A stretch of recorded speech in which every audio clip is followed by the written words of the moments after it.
shielding her face. But even at a distance of several yards, I could tell that she was crying, her shoulders shaking with the force of her sobs. The man, an officer in a Wiltshire regiment, seemed not to know how to console her. He stood with his hands at his sides, clenching and unclenching them, an expression of long suffering on his face. I thought he must be returning to the front, and had lived through this scene before.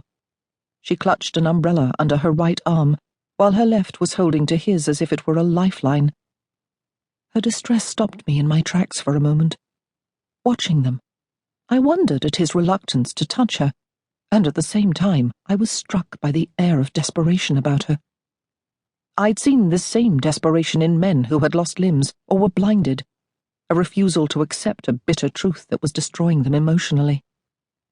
But there was nothing I could do. Rescuing kittens and dogs was one thing. Marching up to complete strangers and asking what was wrong was something else. Still, I felt a surge of pity, and my training was to comfort, not ignore, as her companion was doing. I was about to walk around them when a whistle blew, and she lifted her head to cast an anguished glance at the train, as if afraid it was on the point of departing. I had the shock of my life.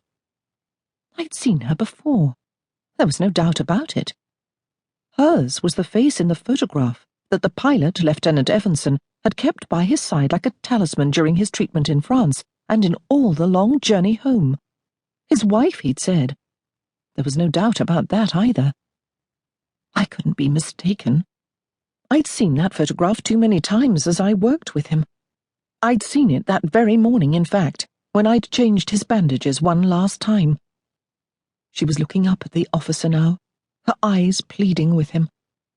I couldn't be sure who was leaving whom, but just then the engine's wheels began to move, and the officer, I couldn't see his rank, he was wearing a trench coat against the rain, bent swiftly to say something to her, kissed her briefly, and then hurried toward the train.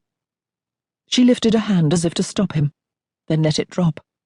He swung himself into the nearest compartment, shut the door, and didn't look back. She stood there, forlornly watching him until he was out of sight. It had all happened rather quickly, and I had no idea who this man might be, but I had the distinct impression that she never expected to see him again. Women sometimes had dreams or premonitions about loved ones, more a reflection of their own fears than true foreboding.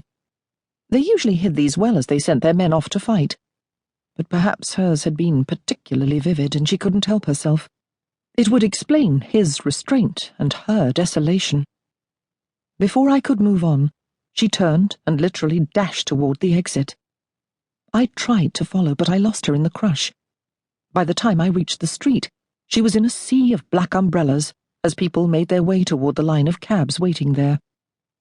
I gave up my search after several minutes and found a cab of my own to take me to the flat.